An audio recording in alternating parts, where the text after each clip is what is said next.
Ce sont des chants bouddhistes qui réveillent Dharamsala ce matin.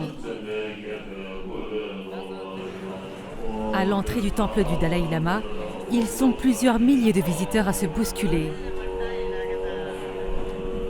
Parmi eux, Gyaltang Chupel, un Tibétain de 95 ans. Le vieil homme ne manquerait pour rien au monde cette prière collective pour souhaiter longue vie au leader spirituel des Tibétains.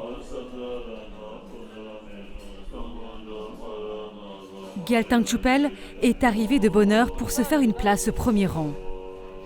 Il fait partie des plus anciens disciples du Dalai Lama. C'est d'ailleurs pour rester à ses côtés qu'il est venu s'installer à Dharamsala quelques décennies plus tôt.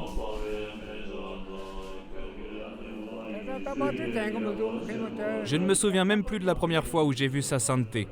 Je le vois très souvent.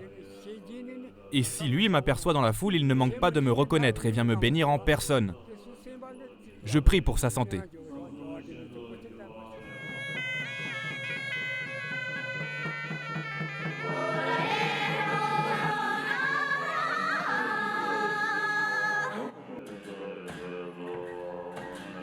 Après plusieurs heures d'attente, le Dalai Lama arrive enfin.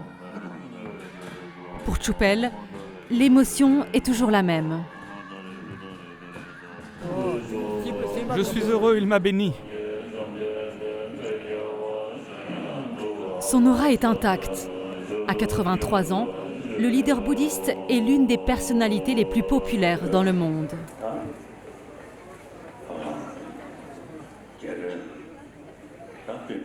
Notre culture tibétaine est très riche. Quiconque l'a étudiée sait à quel point elle est unique et précieuse. Elle se démarque des autres cultures, en particulier dans le monde d'aujourd'hui.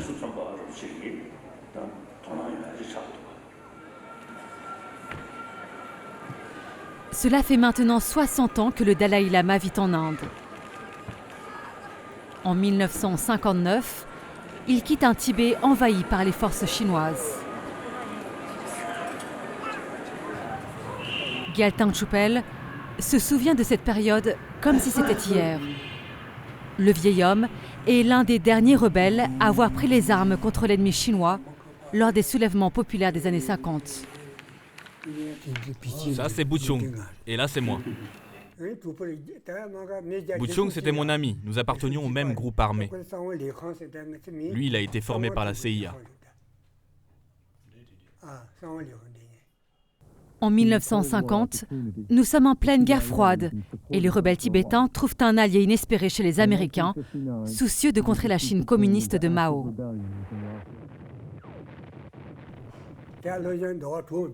Au cours d'un entraînement spécial qui a duré 6 mois, la CIA nous a appris à manier les armes et à maîtriser l'art de la guerre.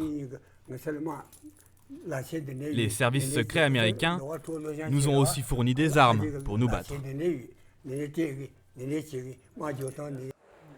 Parmi ces missions au Tibet, sécuriser les frontières au sud du pays pour faciliter le voyage en clandestin du Dalai Lama. Le futur prix Nobel de la paix n'a que 23 ans lorsqu'il arrive de l'autre côté de l'Himalaya. Derrière lui, il laisse un Tibet saccagé. Depuis son départ en exil, le Dalai Lama n'a cessé de dénoncer le génocide culturel et l'enfer subi par les Tibétains depuis sa fuite. Je me suis enfui en Inde parce que je ne voulais pas rester sous le régime communiste chinois. Cette guérilla, nous l'avons mise en place pour défier les autorités chinoises. Je n'ai aucun regret d'avoir participé à la rébellion, même si pour cela, j'ai dû tout sacrifier.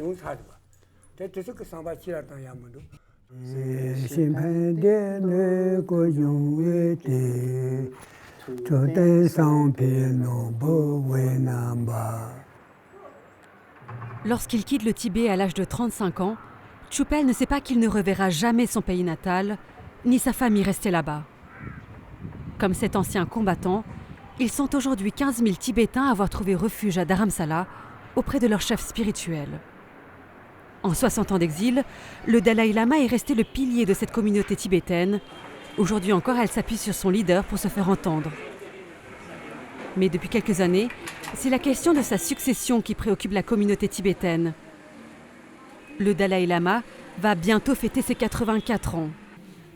De leur côté, les autorités en exil se disent confiantes. Le Dalai Lama est très clair à ce sujet.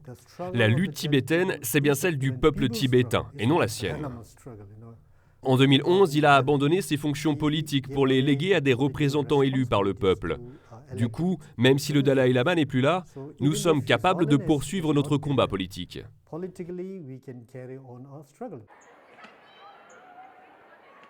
Au fil des ans, les revendications politiques ont évolué. Aujourd'hui, le gouvernement en exil ne revendique plus l'indépendance, mais l'autonomie politique de la région du Tibet au sein de la Chine. Pour mener à bien cette lutte, les autorités misent sur le système éducatif. À Dharamsala, beaucoup d'exilés ne sont que des enfants qui ont traversé l'Himalaya à pied. Un voyage en clandestin, souvent effectué à l'aide d'un passeur. Lobsang n'avait que 5 ans lorsqu'il a effectué ce voyage. Nous garderons son anonymat afin d'éviter des représailles contre ses parents restés au Tibet. La nuit, je rêve souvent de ma maison, au Tibet. Je veux retourner dans mon pays pour revoir mes parents. Une séparation douloureuse. Depuis 2012, le jeune garçon âgé de 13 ans vit dans le pensionnat de cette école tibétaine. Il fait partie de ces derniers arrivants. Mon père et ma mère, ils m'ont envoyé ici pour que je puisse étudier notre culture tibétaine. Ça, c'est un pendentif qui célèbre les 80 ans du Dalai Lama. Il me protège et il m'aide à me sentir en sécurité. Après 2 mois de vacances, c'est aujourd'hui la rentrée des classes pour Lobsang et ses camarades.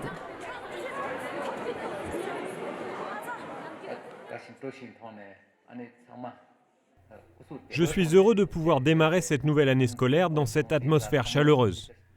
N'oubliez pas que notre motivation principale dans cette école, c'est de se concentrer sur l'apprentissage de la langue et de la culture tibétaine.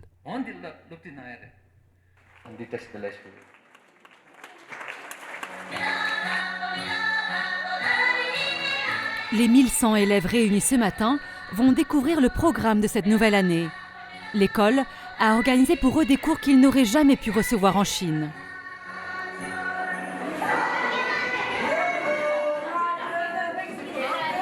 Bonjour maîtresse, merci d'être venue. Vous allez bien ?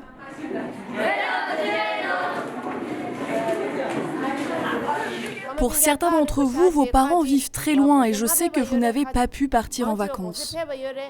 Dans cette école, ils sont plus d'une centaine d'enseignants à prendre en charge ces enfants qui se retrouvent parfois seuls en Inde. Dès les premières classes, les élèves apprennent à valoriser leur culture traditionnelle.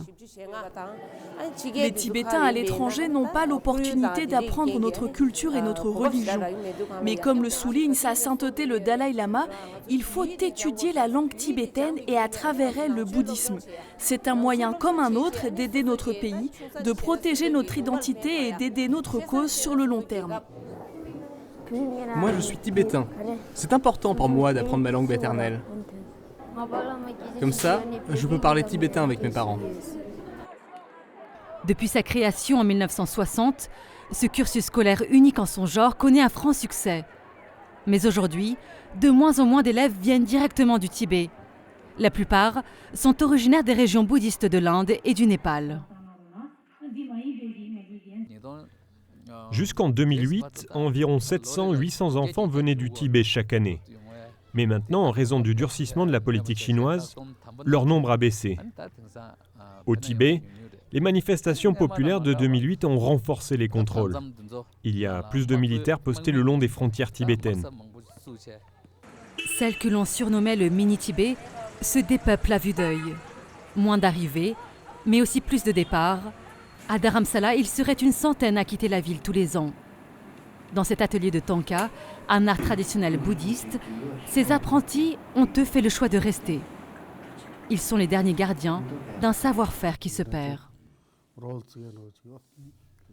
Repasse un coup de pinceau ici. Et aussi sur les cheveux, là. À 29 ans, Shen Pen est le plus doué des élèves de cette école. Cela fait maintenant 7 ans qu'il se perfectionne dans l'art du tanka. Il rêve d'en faire son métier plus tard. Au début, j'ai commencé à m'intéresser à l'art du tanka par passion du dessin. Mais c'est vrai, maintenant, j'ai aussi conscience de l'importance de préserver notre héritage culturel. Si c'est possible un jour, j'aimerais retourner au Tibet pour enseigner cet art aux jeunes Tibétains.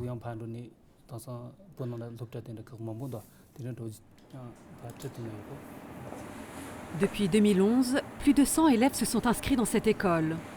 Ils ne sont plus que 24 aujourd'hui.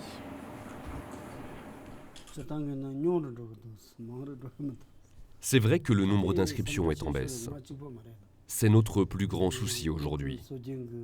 Pas seulement pour les peintres traditionnels, mais aussi pour les religieux dans les monastères, pour tous ceux qui pratiquent la culture tibétaine. C'est un véritable défi pour nous de perpétuer la culture de notre pays. C'est difficile parce qu'il n'y a plus assez de monde pour représenter et valoriser notre identité. En tant que peintre de tanka, c'est ma responsabilité de garder ce savoir-faire en vie.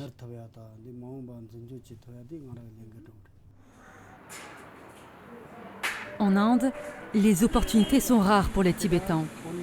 Ici, ils n'ont pas le statut de réfugiés. Ils sont considérés comme des étrangers. Difficile de bénéficier d'un prêt bancaire pour ouvrir son propre commerce ou de se déplacer librement. Pour les jeunes Tibétains comme Shen Pen, l'avenir est ailleurs. Ce midi, le jeune peintre va retrouver ses amis dans un café du coin. Ils vivent de petits boulots.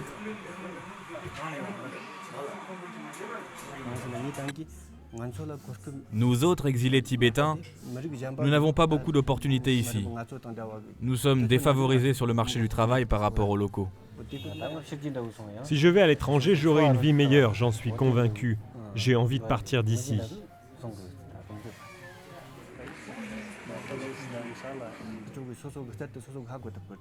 C'est un grand rêve pour les Tibétains de partir à l'étranger. Le rêve de pouvoir construire une carrière et de développer ses talents.